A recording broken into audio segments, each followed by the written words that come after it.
Go.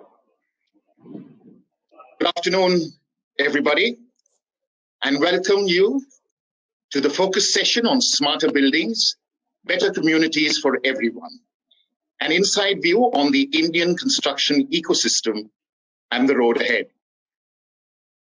With uncertainties in this sector losing workmen to reverse migration, disruptions in supply chains, together with the above circumstances, would cause hindrance in meeting the obligations under the construction and engineering contracts, and would lead to multiple legal wrangles for the industry post lifting of the current restrictions. This session is aimed at taking a deep dive into the sector and will look to analyze the vectors changing the market and what the future deliverables in construction will look like. The discourse will cover critical points such as the importance of technology adoption in the sector and how it will impact future investments along with growth of the ecosystem. Let me quickly welcome and introduce the members of the panel. Najib Khan, Country Head, Katera. Vipul Rungta, Managing Director and CEO, HDFC Capital Advisors. Sriram Natharajan, Senior Director, Construction Management, Project Development Services, Cushman & Wakefield. Harsh Binani, Co-Founder Smartworks. Santosh Kumar, Vice Chairman, Anarock Property Consultants. Nandu Bilani, MD Bilani Group.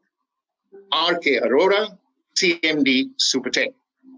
This session will be moderated by Gaurav Karnik, India Real Estate National Leader and Tax Partner, Ernst & Young. This session is brought to you by Katera. Gaurav, over to you. Thanks, Ivan. So, welcome everybody to this session, and thank you to all my fellow panelists for joining us today this afternoon. We hope to have a very exciting, insightful session. So, to start the session, my first question is to Najib. With COVID pandemic and the associated crisis which has happened, how do you see construction getting disrupted? To manage the labor shocks or the supply of labor shocks and migrant labor and issues around that. Hi, good afternoon, everybody. It's really nice to be in this panel. We have fabulous people here to talk about our current situation. So you're absolutely correct, Gaurav. We are in an absolute mess right now. We have challenges of migrant laborers. We have a slowdown tech economy, all this stuff. But, if one thing taught us in this situation, I will say the dependence on technology is what's going to help us. And I am very, very positive about that. And you're going to see, according to me, a reverse growth. And it is simply because it is just like any other situations. We had Zoom calls and we had every video conferencing were available, but we never used to use it to the full potential. And suddenly everybody's on Zoom call, everybody's on e-meetings, right? Same thing. There's so much of technology in the construction field. It's exists, and it's been, as you know, construction, we are the part of the brick and mortar business. It's been so behind when it comes to technology. And today's, this crisis definitely giving us a new evolution. I'm going to coin a word called construction tech companies. Okay. And anytime, if we tell somebody I'm a contractor, no parents want to send your kids to be a contractor. They want to send people to engineers and doctors. And contractors always got that, okay, they're a low tech, zero, there is no vision here. When it comes to contractors and construction companies, you have that, impression. We are very technology behind companies. But you will see a construction tech focused companies coming out of it. And I'm going to give you few focus situations here, focus areas. One is, I will tell you, there's going to be a huge offsite construction, situation happening. Offsite construction meaning you have all the components built in a factory, then you come back to the site, and in the site, it will be just installation. So you take the construction out of construction site, it's simply installation. So that is one thing going to happen. A lot of meteorology is coming, a lot of new material, because end of the day, construction is also create a lot of CO2. And, so CO2 reduction suddenly become a focus, because this crisis is a health crisis. And, today there is again a huge awareness of wellness. How do we create our air quality better? How do we create the buildings a better place to live in? So CO2 emission is a big challenge. So there's a lot of, meteorology companies will come up. And as you guys all know, 1 kg cement create 1 kg CO2. So we should look at situations where there is a huge reduction of CO2. I'm sure you will see a lot of 3D printing companies coming out. And because we don't have a time, we cannot depend on the laborers. We should look at faster construction. So you will see that technology is coming up. You will see drone technology in a very, very big way. A lot of supervision of construction. All that stuff is going to help. You will see AR and VR. A lot of AR and VR to help people to figure out how do we construct faster without problems. You will also going to see a lot of technology based of AI. When I say AI, it helps us a lot, in the coordination, which is the right material to use, right places. There's a lot of artificial intelligence going to come to the construction. So, to me, even though this crisis is really, really painful, but if you really look at the bright side, I want to start this panel discussion on a bright side. It is going to create a construction technology in a very, very positive way. Gaurav, back to you. Thanks, Najib. That's really insightful. So, Mr. Arora, we asked Najib on the role of, disruption in construction and how technology would come in. In the last 3 months or nearly 3 odd months, I'm sure the issue of migrant labor is something that you've tackled with or are facing. Going forward, how are you looking to overcome that? And, what changes in construction methodology or technology would you be looking at? Good afternoon, everybody. And we want to ask, this is a good program. And I'll tell you the issues in the construction, in the real estate. You see, a lot of workers, we are facing the problem. Because since the pandemic situation in the last 3 months, we are facing a lot of issues because all the labor has gone back.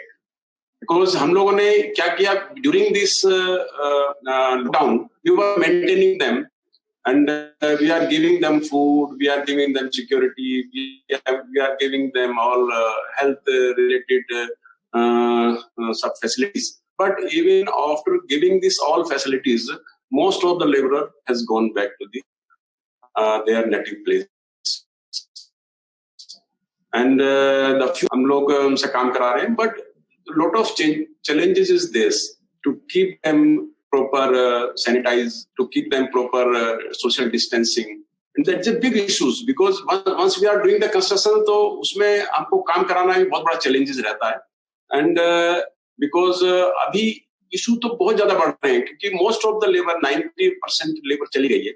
Now, seeing this all circumstances, we have gone to the UP government.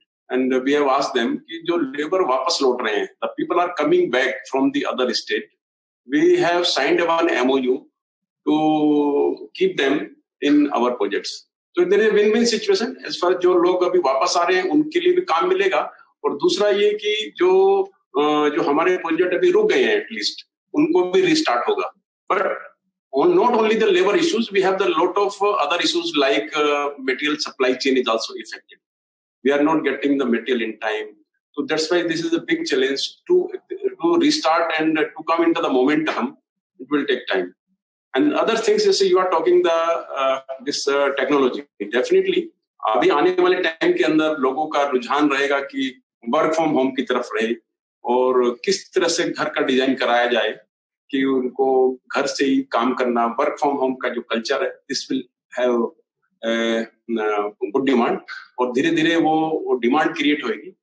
और but we have to face the lot of changes. अगर वो demand आती है तो definitely we need some challenges like जैसे कि urban development body के अंदर हम लोग उसको कैसे FAR का issues आएंगे, density आएंगी, तो वो उन सब चीजों को लेके भी हम सरकार के पास जा रहे हैं कि अगर हम कोई बड़ा घर बनाते हैं तो उसके लिए थोड़ा FAR भी बढ़ाना पड़ेगा, तो उसके लिए हमें पॉलिसीज में अमेंडमेंट लाने पड़ेंगे.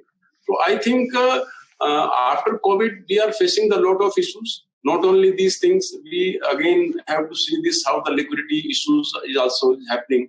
क्योंकि liquidity बहुत बड़ी समस्या है कि since last 3 months nothing is happening. कोई sales नहीं है, कोई collections नहीं है. But even then we have to see कि we need to fulfill our commitment with the buyers. We need to give them possession. We need to hand over their apartment.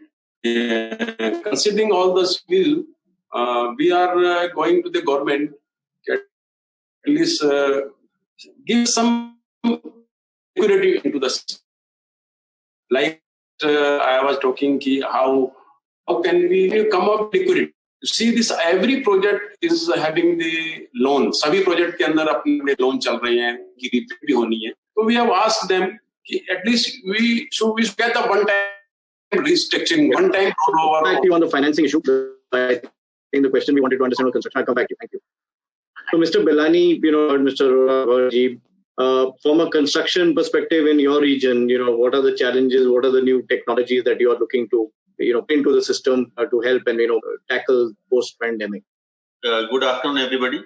Today, the situation we are in now is quite alarming because I think after World War II, we've seen such a situation which is post-COVID, and there's a lot of uncertainty, fear in the minds of people. So we don't know what's going to hold for the future. But overall, I think the people would definitely get back to normal, maybe 6 months, 9 months when the vaccine is out. So as far as Bengal is concerned, I think where we operate from mainly, as far as migrant laborers are concerned, it's not much of a challenge for us because there's more reverse migration from here, Jharkhand, and now today we are flushed with workers here. As far as laborers are concerned, we don't have an issue because there's oversupply of labor. They'll be struggling in employment, the kind of development we have here. So it's only we'll have to see that they go back to where they were working. Because Bengal will not be to employ the entire labor force that has come back here. That is one plus point for Bengal in terms of migrant labor. But as of today, we are quite sure there's disruption in supply chain, as Mr. Rama mentioned, huge disruption. And this will definitely take time to get back to normal. It's not that it's going to happen overnight. So it will take 3 to 6 months. So we've all announced delay in delivery of our projects. And the HERA, which is the equivalent of RERA law of Pan-India, has already given us extension of 9 months. As far as technology is concerned, I think technology plays a major role, has already come into real estate in construction.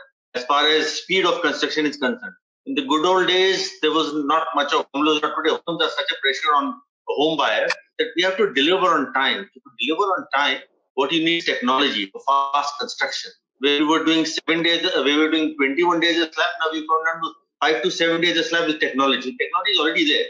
But I think going forward, hygiene would be a major role that we need to incorporate in buildings. Hygiene and have more and more touchless kind of environment where people don't have to touch many. So people are fearful now. The way this COVID has been spreading, so people are fearful of those things. So I think going forward, we'll have to change the way we live. It's a new normal we have to live. That's what I feel is going forward. So thank you, Mr. Binani. Sriram, Najib mentioned various technologies from your various clients that you work with on the construction side. So what are the new, sort of startups or new ideas in the construction world, in the prop tech world, really, which you think will come in the next few months or in a year in view of the pandemic? Right, Gaurav. So according to me, given to this scenario, the current struggle is to get the labor back, and supply chain put back to the. So what's more important now is how quickly are we going to get the new normal in place, especially for the labor on the ground. Getting back labor on the ground, then equipping them and onboarding them to the new EHS rules. the environment health safety rules in terms of various protocols to be brought in. Right, we have now opened up a few sites across Bangalore and a couple of sites across Gurgaon, and looking to open a couple of in Pune. So all of these places, the challenge is now, how do we set a protocol? How do we do these intense day works and night works? There are a lot of coordinated works. So according to me, the earliest thing which we will be doing is to tune up the safety plan. And there's going to be definitely an increase in the cost of labor. Now, why this would happen is it's basically a lot of upkeep which is going to happen, and the on-site requirement of keeping them safe, keeping them, in terms of well-checked and, running a quarantine protocol. So there's going to be a cost towards that. And but at the same time, I'm completely with Najib. The technology is another thing which intelligently we need to now. We have everything with us. We have a world of precast. We have a world of anything which is fabricated outside the project site. But then how do we sequence? So I'm completely with Najib on that concept of, we do maximum work outside. And as we bring in on-site, the on-site is more like a well-organized and well-sequenced production line. So that, it's less of hands, more of mechanized environments. Even if these are going to be in situ conditions of a lot of work, concrete work happening on the ground in situ, still we need to lessen the number of hands and thereby, safeguarding people from. So that's one. And Gaurav, another important thing is a lot of procurement methodology needs to change. Efficiencies are all long-haul thing, and it's not going to have up. We do a lot of procurement, a lot of advices which have gone to people is to arrive at a model which is a long time set of material are booked. There are purchase mechanisms which are supported by advance payouts, right? So there are many ways we are advising clients to do a cost pullback. There is a likely chance of 20% increase in the labor and easily 7 to 8% in all these basic materials also, because supply chain logistic is completely jammed. So that's probably what I would say, that a mixed bag of approaches we will have. And from our end, we also make sure the supervision per se, when I say supervision, is the management protocol which we change, prioritize the works which are actually, very important, which can be done without labor, which can be. So a lot of, small bit of innovation which has to go, and we need to work with the contractor partners, the consultants, and then the client teams as well. So it's the world of now, suddenly, a lot of integration has to happen. So that's what I wanted to, share with you guys here. Yeah. Oh, Sriram, thank you. So Vipul, coming over to you, your fund has a huge focus on affordable housing. And affordable housing obviously has to be constructed as per clockwork. You can't afford any delays. The margins are not so high and not so great, but therefore you have to make a lot of cost efficiencies. And obviously in that sense, construction cost and construction technologies, which make the whole thing efficient, I think would play a good role, a big role in making affordable housing a good opportunity. So what are the trends that you are seeing from a construction perspective, specifically for affordable housing, and any new technologies or any new methods that you are finding in your various partners which they're adopting, and how are you helping them? Okay, so obviously there is no doubt about the fact that efficiencies need to be created. They need to be created in the normal business cycle, all the more in the current context when things are not so good. In the context of affordable housing, yes, efficiency is in the game. But if I break it down, a lot of efficiency is all about time and cost as far as housing is concerned, as you rightly mentioned. Now, on the timing part, I think while technology, Najib touched upon it, Sriram touched upon it, timing part is obviously essential. There is a whole lot of new technologies that are emerging. But one thing that I can say as a financer, and that I can probably say on behalf of a lot of the top developers that we have been funding, is that technology in itself is not a solution. There needs to be credibility attached to it, because all of us are dealing with something very sensitive. we cannot have a situation where something is just plonked onto the construction process in the name of technology, because ultimately the developer is holding the risk. So that needs to be covered. And I think events like what we are going through right now over the last 3 to 4 months, I think what they will do is it will kind of institutionalize technology and get a lot more big players to adopt it, so that the overall confidence level in technology goes up from a construction perspective.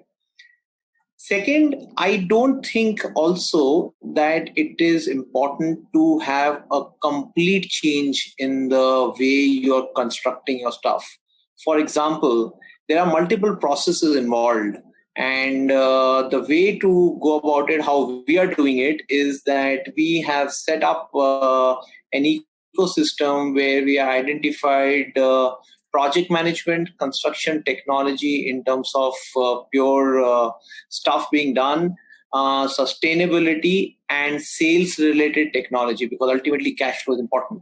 These are the 4 sectors that we have identified where we are bringing in players, the startups and the SME ecosystem, who can bring in efficiency in that micro segment of the construction process, rather than overhauling the entire construction thought process.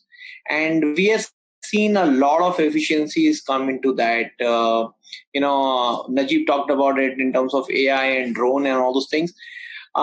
Sometimes there is a tendency we feel, especially given the ecosystem of technology providers that generally is there, that there is a tendency to exaggerate the concept of technology, and it's very important, as I mentioned earlier, to differentiate. Third, I think technology is fine. All those things are fine, but without having a financial closure on a project, none of these things work well. And that is where the thing of time overrun comes into it.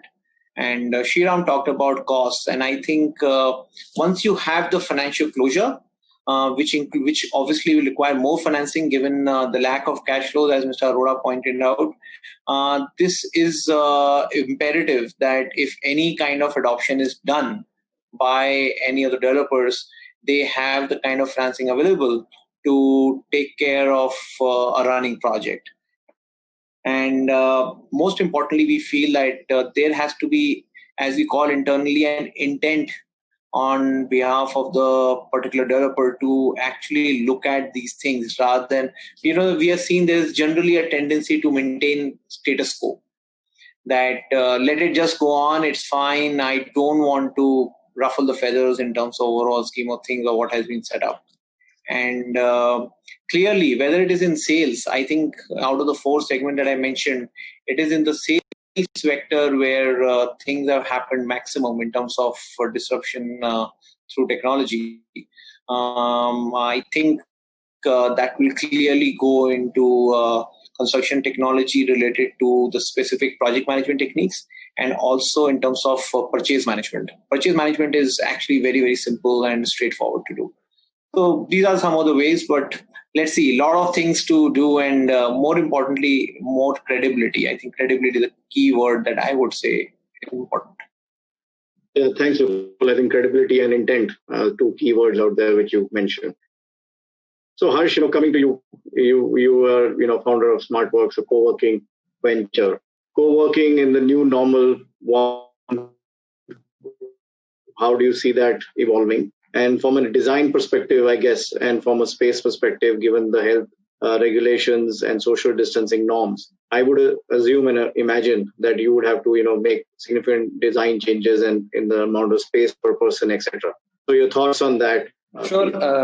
Thanks, Gaurav. Good evening to all the viewers and the esteemed panelists. Thank you for having me here.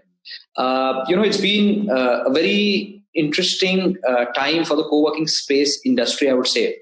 And, as is rightly said, never let a good crisis go to waste.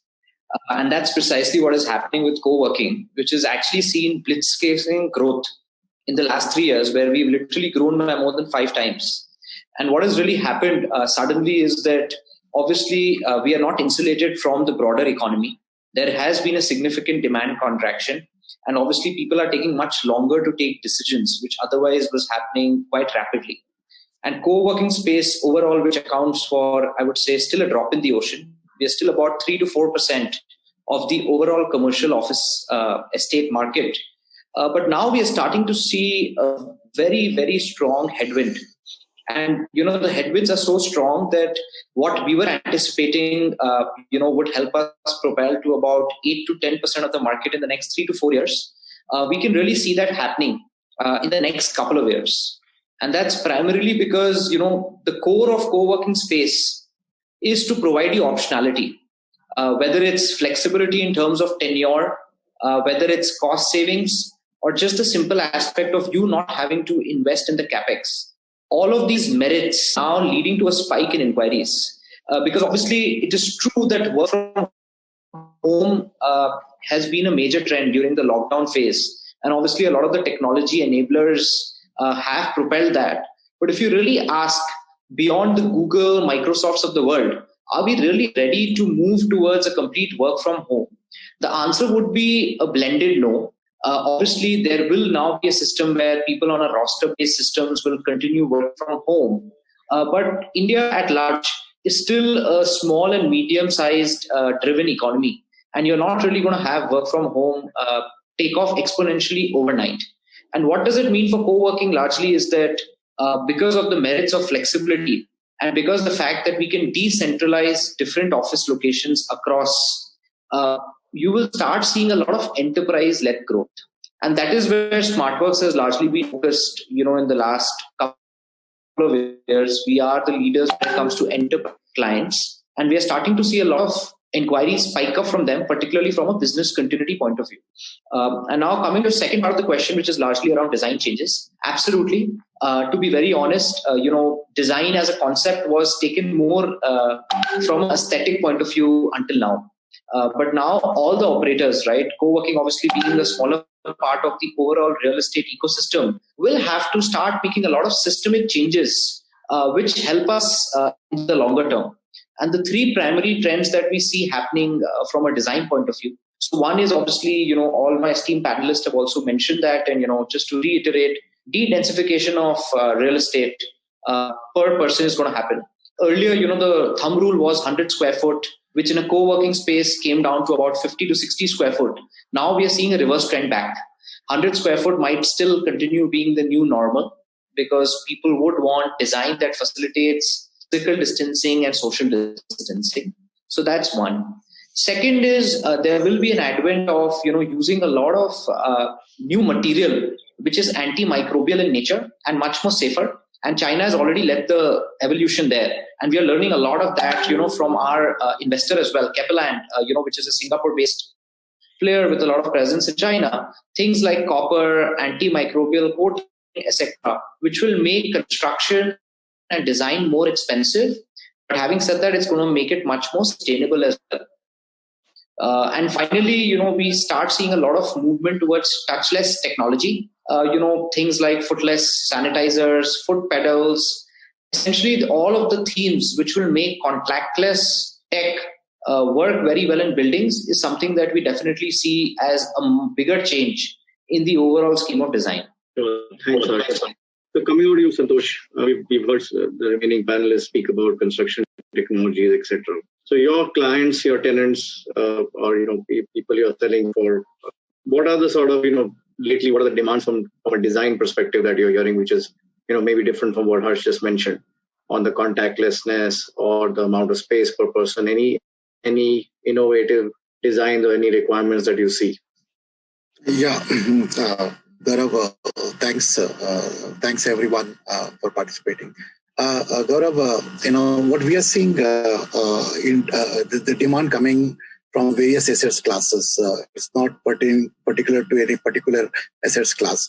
On the commercial space, like Harsh mentioned, especially on the office side, what we are seeing is that demand for the large working space, especially when you're working on a desk, because of COVID now, because of social distancing, the demand for larger workspace, larger desk space is increasing. Like Harsh mentioned earlier, it used to be around 70 square feet per person. Now it is going up to around 120 or 150 square feet per person. So there's a one change which is coming. Secondly, I think because of the social distancing, there's a huge impact on the co-working space, and the style, the working phenomenon is going to change from now onwards. Many of the people, this work from home culture is going to become a normal, especially on the office side. And that is also impacting on the residential as well as co-living space as well. These are the different assets classes. Since if we are talking about the commercial office space, the huge impact is as far as the demand is concerned. What we had seen, many of the corporates are reducing their workspace just because they do feel it's going to have an economic consequences, because of which many of the companies may either reduce the space requirement, or maybe some of the hard options which has been committed by the corporates is getting either reduced or getting cancelled. These are some of the changing phenomena which we are observing on the commercial space side. But it has got the impact on other assets classes also. Like, for example, in demand, where we are in a dominant moment in the market, what we are seeing is there are requirements for the larger houses, larger bedroom houses, because the demand on the residential side is primarily coming because people wants to have their offices within the residences, in the apartment. So many of the developers are changing their design in order to cater to the demand of the customers. So one, definitely there is a requirement of office within the residential apartment. Secondly, larger corporates are wanted a space, working space in a community, which is basically like, you used to have a kind of a community living, wherein you have a residential apartment and office blocks. So people would prefer to get into those kind of an environment where people don't have to commute for a longer distances. So that is another phenomena which is coming in, larger demand for a space which is in a larger community. There are, like millennials, they used to stay in rented houses or co-living houses because of the social distancing, and they were staying because of their work requirement.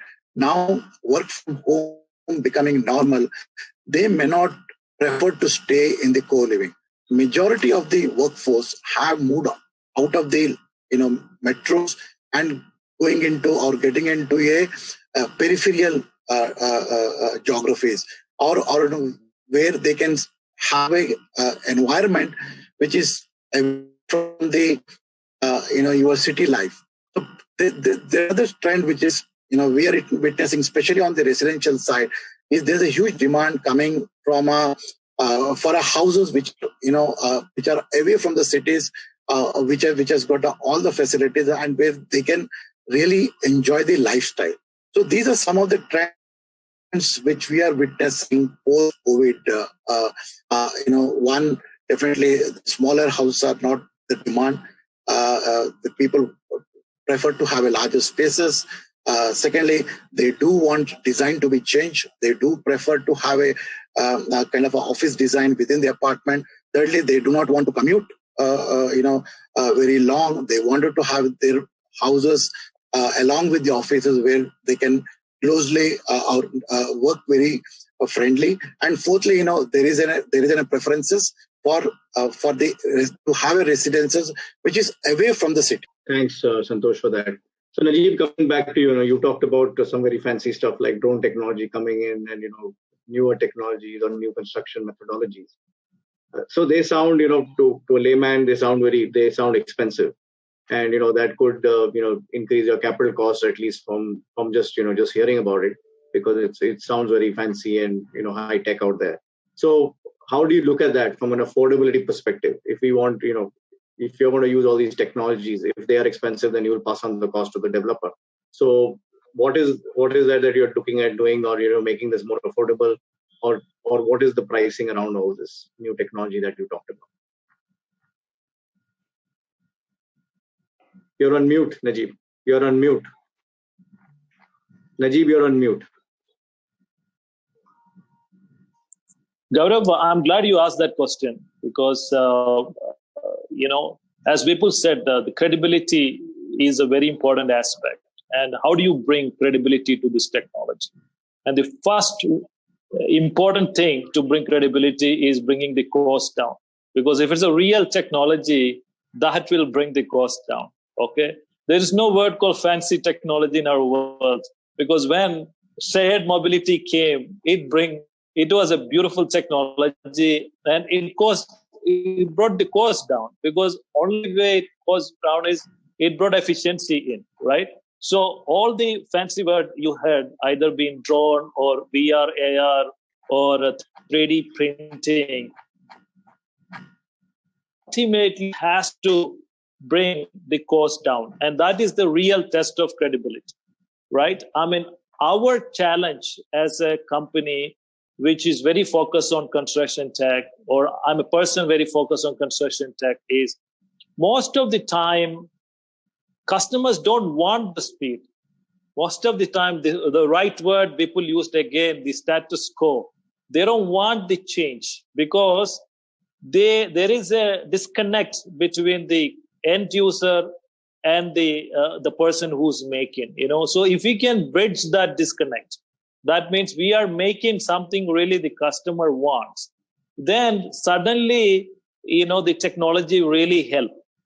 I don't think that technology is not coming because technology is expensive. I don't think that's the right reason.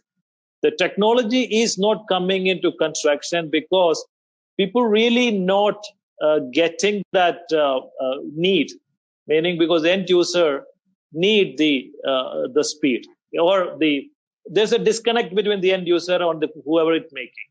That's my take.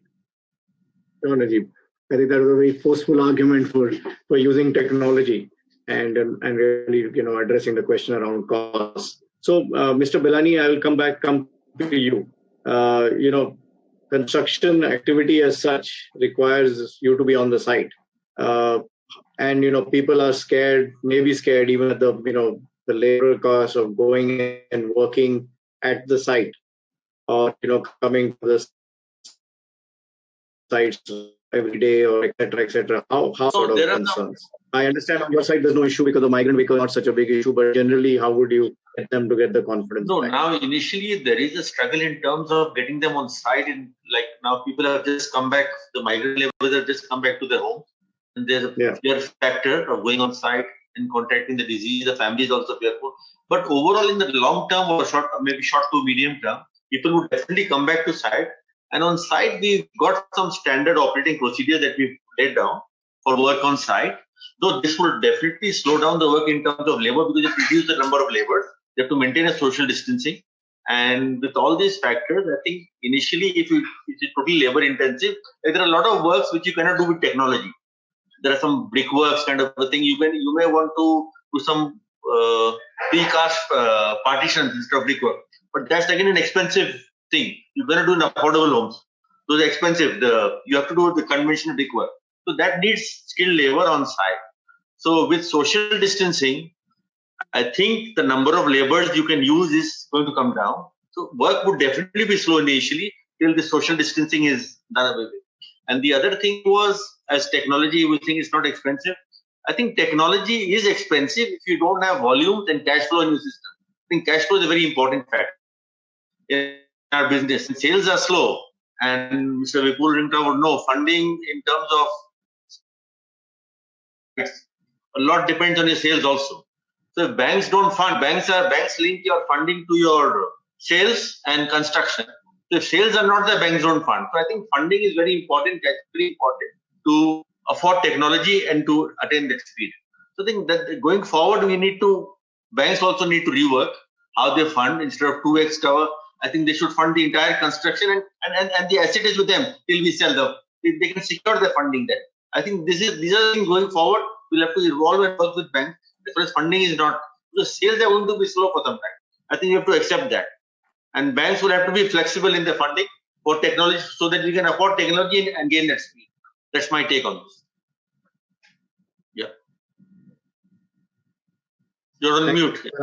So Vipul, a question to you. How do you see the purchasing power of the buyer real estate purchaser going forward in the post-COVID-19?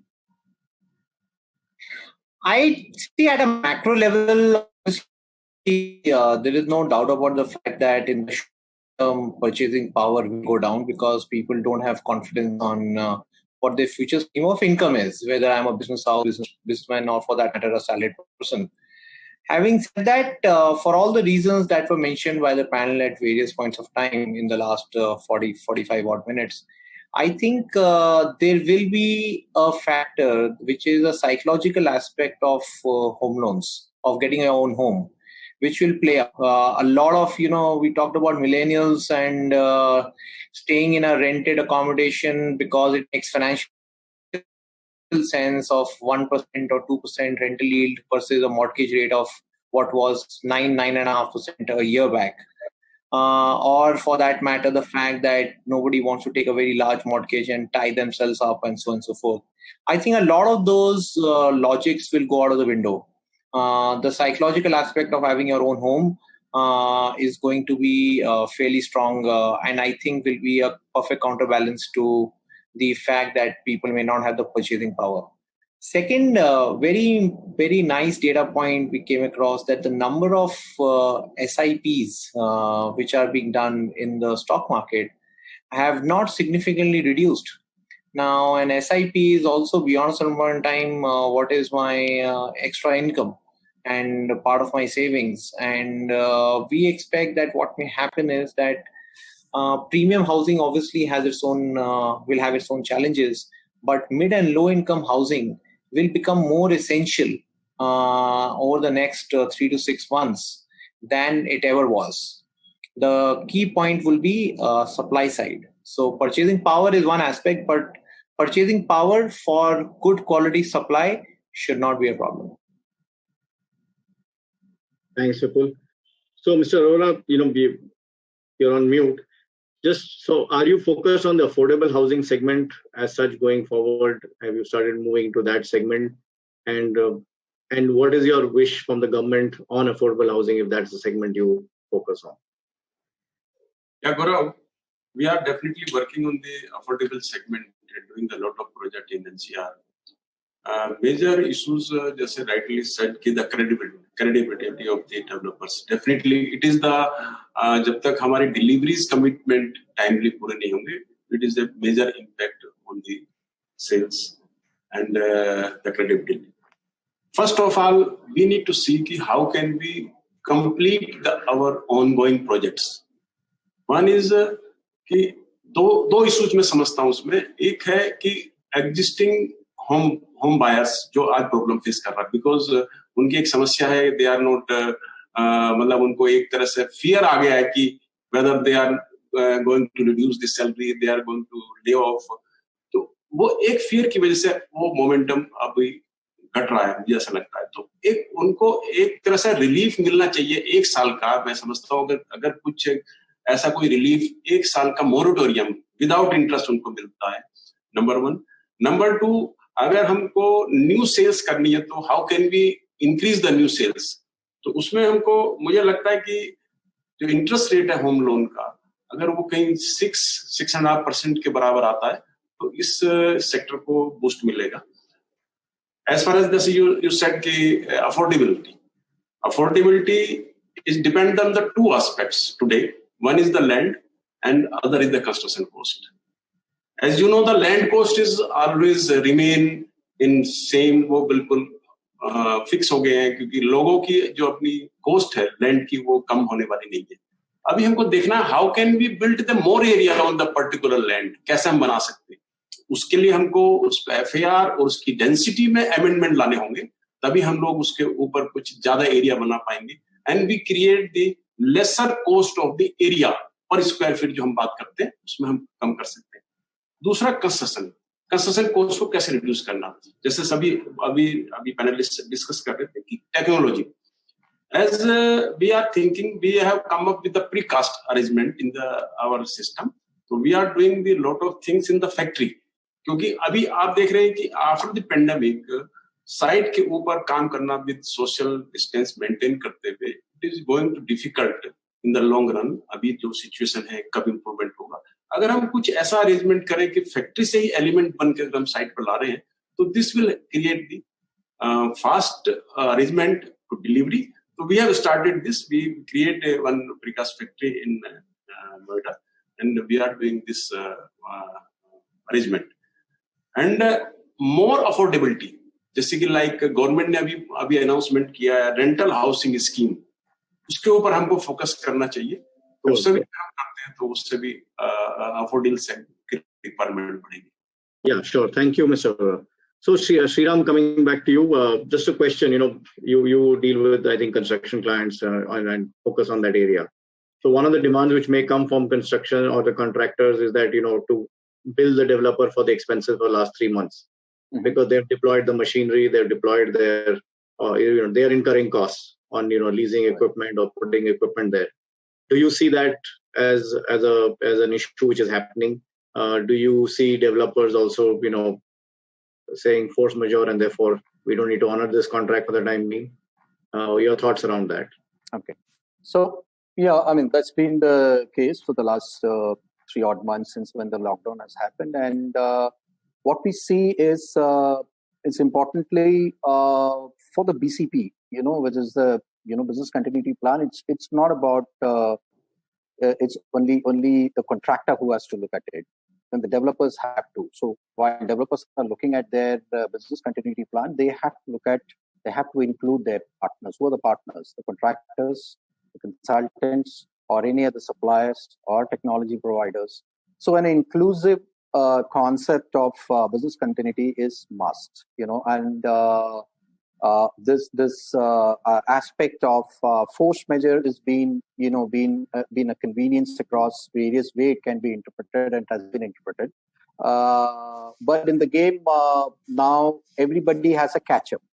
People have honored the aspect of force majeure. There are people who have not honored. As project managers, we generally tend not commenting on what's been force majeure, and it's the take of the customer himself, and what we look at most importantly is the consequent effect of that. If it is the business continuity plan of a developer and he has to complete a project in coming 6 months, obviously there's going to be some cost contingency to make up. If somebody wants to hold the labor down south in Hyderabad, there's a large development where the developer chose to hold on around 500, 600 labor with them, and they have contingency for the cost of that. So if they are able to not pay on the idling charges of the equipment and other thing, one or the other way they have, kind of been able to do that. And that's pretty intelligent way of looking at it, because, the time you will take to recover and bring back all the labor, it's going to take 2 or 3 months more. And the amount of productivity that you're going to lose is going to really cost you much more. So obviously, upfront, you're contingency for some money, which is very important. So we have seen that happening. There are places force majeure have gone pretty hard line, and then again, the expectation on us have been to how do we do the recovery programs? How do we, block a particular time frame and do a cost to complete from that point, and pull back the budget also. So there have been different levels of expectations which we are facing, and obviously over a time only we can respond to that. We are not changing anything on the site. We are not changing the way the work is going to is being planned. Not that suddenly we are trying to introduce some changes by bringing in technology or this or other thing, But with the current gamut, whatever best we can do, very important is that how do we control recurring cost on labor. That's something which is what is going to happen. cost of labor is going to, upkeep of labor is going to definitely increase. And I'm seeing, sitting here in Mumbai, I'm seeing that's what is going to happen. Bringing back these guys, and then you're putting them into a holding camp. You're trying to, pep them up back to work, and there are new protocols happening. So to me, these 3 months where these force measures have been discussed at various quarters and various intervals, we as a company have never been, part of it, commenting on that or providing our inputs. But we have been kind of with our customers in addressing what could be done in terms of the consequent effect of that. So that's what we are doing, Gaurav. So, thanks. So coming to you, Harsh, you obviously have expansion plans for your co-working spaces, and you will have to take large spaces and lease them out. There's obviously upfront capital cost. You have to make it as per your design. What are the sort of changes or things that you expect from the constructors or the contractors which would help you economize these costs? Because obviously there are also margins that need to be maintained. Sure. No, so we've had a very collaborative approach pan-India wherever we've worked in the ecosystem with the developers. Until now, our plain vanilla model was to take up large independent buildings on lease. But as we go forward now, the imperative will change. One is obviously that both the constructors, developers, and co-working space operators will have to make their business models more flexible and agile, because the market demand and expectations have also changed quite significantly. So we expect more revenue sharing partnership deals where, along with the construction partners and the developers, we co-invest in that property to make that building smarter, more technology friendly, because that's the need of the hour. And what we're also seeing is one of the persistent demands that we're getting from a lot of our occupiers is on sustainability of the building. On the quality of the BMS, can it adopt to solar energy? Can we make this entire building more technology proof in future, so that in case we have to incorporate any changes, that can be done very easily. So to summarize, we see an opportunity to co-invest, partner with developers as we continue to expand, so that it doesn't end up becoming a very capex heavy model, because the model on which co-working sells is obviously making this flexible and cost effective, and you don't want to be a victim of the model where you end up being very capex heavy, right? So we'll have to innovate and look at models like that going forward. Thanks, Harsh. So Santosh, I have a question for you. Going forward, if you were to bet on two asset classes, what would your bet be on? Very interesting question, Gaurav. As if you look at today's environment, I would not like to invest in anything. But having since you raised the question, I think two asset classes which are really going strong is one, definitely on the logistics side. Warehousing is one area which has got a huge demand because of the supply chain management, and secondly, because of the online consumption have increased rapidly. And the second assets class is the data center. Many of the corporates are investing on data centers. This is becoming very popular, especially in India, because of the corporates' requirement on the disaster management. So these are the two assets classes where I would be betting on at this moment. But on the residential side, still I'm optimistic, because even though there's a huge shortage of household units in India, and with the current environment, I do feel the demand for residential is going to come back, and it may be maybe 4 quarters or 6 quarters hence. But I do feel that the demand for residential will come back, and there could be possibility that people will start investing, and there's going to be a huge demand coming in both affordable and mid segment, as Vipul mentioned. These are the three assets classes wherein I will be betting on. Yeah, so Vipul, I'll leave the last question to you. This is more from a financing perspective. Everyone's talked about how to make the sales happen, loans required, things required at a cheaper rate, maybe 6% is the rate. Do you think the liquidity moves by the RBI in the last 2 months addresses a lot of these concerns, or you think something else can be done more to make this more affordable and things working well? The way I look at it is, without getting to nitty-gritties of what can be done, obviously, whatever is done, we as industry will always say that more can be done. There is no doubt about that. But, to talk about that point about 6%, I don't know if it has been realized, but 1 year back, the cost of a home loan was 9.5%. Today, it has already dropped to 7%. And with all the excess liquidity that exists in the ecosystem, which probably now everybody is aware of, I see no reason why there will be not enough pressure or more pressure on banks to reduce their rates. And it is competition and excess liquidity which will probably ensure that. Because let's be very clear, home loans is still one of the most secure lendings that can be done on the retail side of things.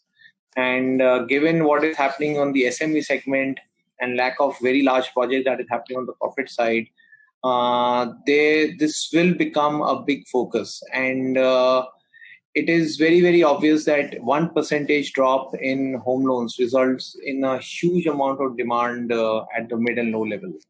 And I saw the gap is not very high between what Mr. Arora talked about and what exists today. I remember reading something on one of the public sector banks launching something at 6.8% home loan. So, a couple of weeks back. So all these kind of things will come, and the only way this will go the next 1 or 2 quarters is down, not up. Oh, thanks, Vipul. That was very encouraging. So I would like to thank all my fellow panelists for a very insightful discussion. I hope the people who have joined this webinar have learned a lot across, construction sites, how construction technologies are, some of the new asset classes, what are the constraints each one of them are facing. And with that, I'd like to end the session and hand it back to Ivan. Thank you so much, Gaurav. That was a very insightful session. A lot of issues were tabled, discussed threadbare.